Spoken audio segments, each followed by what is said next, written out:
Hello जय हिंद साथियों, आपका स्वागत है आपके अपने यूट्यूब परिवार में। तो साथियों, हर रोज की तरह एक बार फिर से आपके यूपी पुलिस परीक्षा के लिए हिंदी का टेस्ट सेट कर दिए हैं, जो कि आपके सामने ये क्लास रहा। तो साथियों, ये क्लास आपकी तरफ पूरी तरह से हिंदी का टेस्ट होता है।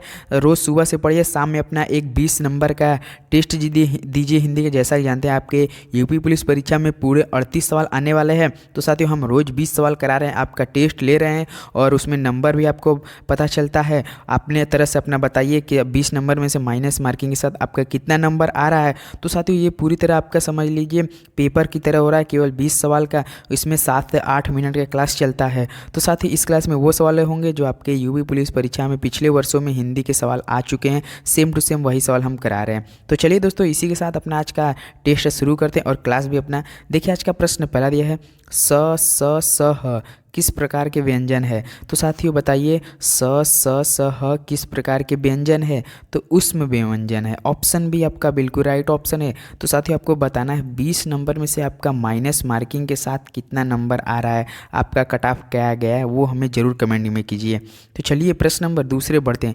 देखिए प्रश्न दूसरा दिया है, कुल के अर्थ के सही विकल्प का चयन कीजिए। तो साथियों, कुल के अर्थ के सही विकल्प का चयन करना है। तो बताइए वंश किनारा। क्या साथियों, वंश किनारा। ऑप्शन सी बिल्कुल राइट ऑप्शन है। तो चलिए सर जी, प्रश्न नंबर तीसरे पर बढ़ते हैं।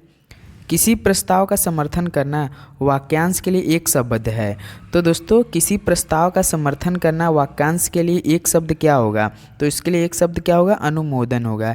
क्या होगा, अनुमोदन। ऑप्शन भी आपका बिल्कुल राइट ऑप्शन है। तो प्रश्न नंबर 4 पे बढ़ते हैं।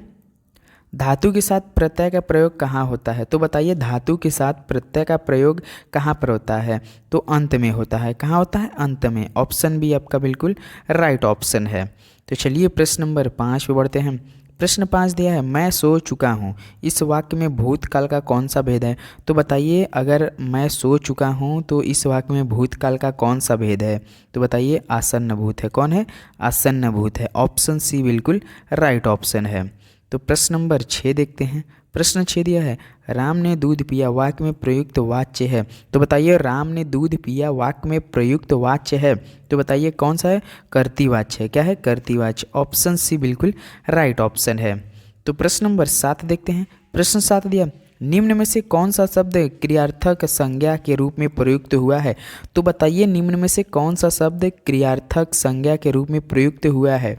तो खेलना इसमें से किस में क्या हुआ है, खेलना। ऑप्शन भी बिल्कुल राइट ऑप्शन है। तो साथियों, ये जरूर बताइए कमेंट करके कि आपका 20 नंबर में से कितना सवाल आ रहा है। एक सवाल 1 नंबर का हो रहा है और उसमें से माइनस भी मार्किंग हो रहा है। 0.25 का माइनस मार्किंग है। याद रखिए साथियों, इस सवाल का जवाब हमें जरूर कमेंट में कीजिएगा। तो प्रश्न नंबर 8 दिया, वचन के कितने भेद हैं। तो बताइए वचन के कितने भेद होते हैं। ये तो हमें जरूर बताइए। 2 होते हैं। ऑप्शन ए बिल्कुल राइट ऑप्शन है। संस्कृत में जाएंगे तो 3 हो जाएगा, लेकिन हिंदी में 2 होते हैं, याद रखिएगा। तो प्रश्न नंबर 9 देखते हैं। पंचरत्न के रचनाकर हैं। तो बताइए पंचरत्न के रचनाकर कौन है। तो बताइए डॉक्टर रामविलास शर्मा है। कौन है, doctor Ramvilas Sharma. Option A बिल्कुल राइट ऑप्शन है। तो प्रश्न नंबर 10 पे बढ़ते हैं। देखिए प्रश्न 10 दिया, रस का शाब्दिक अर्थ है। तो बताइए रस का शाब्दिक अर्थ क्या होता है। तो आपका आनंद होता है। क्या होता है, आनंद। ऑप्शन भी बिल्कुल राइट ऑप्शन है। तो प्रश्न नंबर 11 बढ़ते हैं। देखिए प्रश्न 11 है, हाथ पसारना मुहावरे का अर्थ है। तो बताइए हाथ पसारना मुहावरे का अर्थ क्या होता है। तो आपका मांगना होता है। क्या होता है, मांगना। ऑप्शन ए आपका बिल्कुल राइट ऑप्शन है। तो चलिए प्रश्न नंबर 12 देखते हैं। प्रश्न 12 दिया है, सम्मति का संधि विच्छेद है। तो बताइए सम्मति का संधि विच्छेद क्या होगा। तो आप बताइए, दिमाग लगाइए थोड़ा। सम प्लस मति। अच्छा ये बताइए दोस्तों, ये जो मॉल माले हम लिखे हैं और इस पे ये, इसका मतलब क्या होता है, समझते हैं कि नहीं। जैसे इसे म लिखा है और नीचे इसके एक ऐसे दे दिया है हलंत की तरह। तो बताइए इसका मतलब जानते हैं, आधा म होता है। क्या इसका मतलब होता है, आधा म होता है। याद रखिए, जब पर भी किसी भी अक्षर पहले न है तो आधा होइए।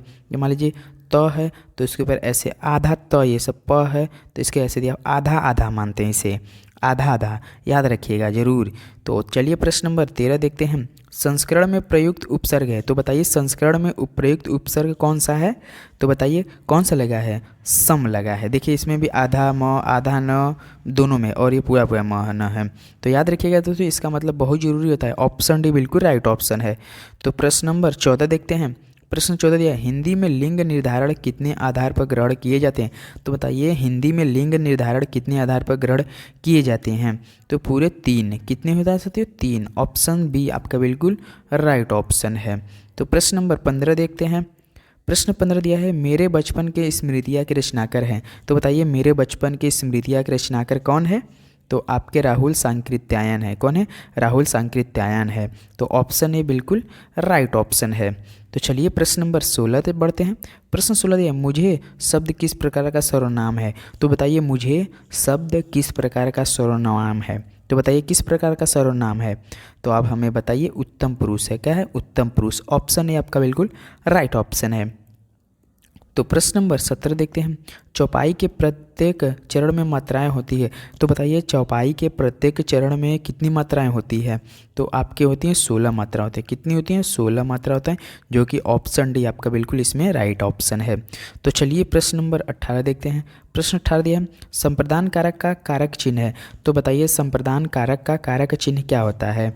तो के लिए होता है। क्या होता है? के लिए होता है। तो ऑप्शन डी आपका बिल्कुल राइट ऑप्शन है, याद रखिए। तो प्रश्न नंबर 19 देखते हैं। प्रश्न 19 दिया है, निम्नलिखित प्रश्न में कौन सा तुलनात्मक विशेषण अशुद्ध है? तो बताइए निम्नलिखित प्रश्न में कौन सा तुलनात्मक विशेषण अशुद्ध है, जो कि गलत है? तो कोमलता इसमें क्या है? गलत है। ऑप्शन डी कोमलता बिल्कुल राइट ऑप्शन है। कोमल, कोमलतर, कोमलतम, ये सब तीनों राइट है, लेकिन जो कोमलता है रॉन्ग है। तो प्रश्न 19 का डी बिल्कुल राइट ऑप्शन है। तो प्रश्न नंबर 20 देखते हैं। आस्तिक शब्द का सही विलोम चयन कीजिए। तो आपको बताइए आस्तिक शब्द का सही विलोम चयन करना है। तो साथियों ऑप्शन आपके सामने है। ये सवाल हम आपके लिए होमवर्क में कमेंट के लिए छोड़ते हैं। देखते हैं इस सवाल का विलोम शब्द हमें कौन कौन याद करके सुनाता है। आस्तिक का केवल बताना है। ऑप्शन आपके सामने है। तो काफ़ी इजी होने वाला है साथी। इस सवाल का जवाब हमें ज़रूर कमेंट कीजिए। साथियों इस आज का टेस्ट यही समाप्त करते हैं। ये आप ज़रूर कमेंट बताइए कि पूरे हमने 20 सवाल जितने कराएं आपका कितना नंबर आया 20 में से। तो ज़रूर बताइए माइनस मार्किंग के साथ। तो चलिए दोस्तों मिलते हैं अगले कल के एक और हिंदी की टेस्ट में 8:45 पे। ये भी 8:45 पे आने वाले ही वीडियो। तो मिलते हैं अगले वीडियो में, तब तक के लिए जय हिंद जय भारत।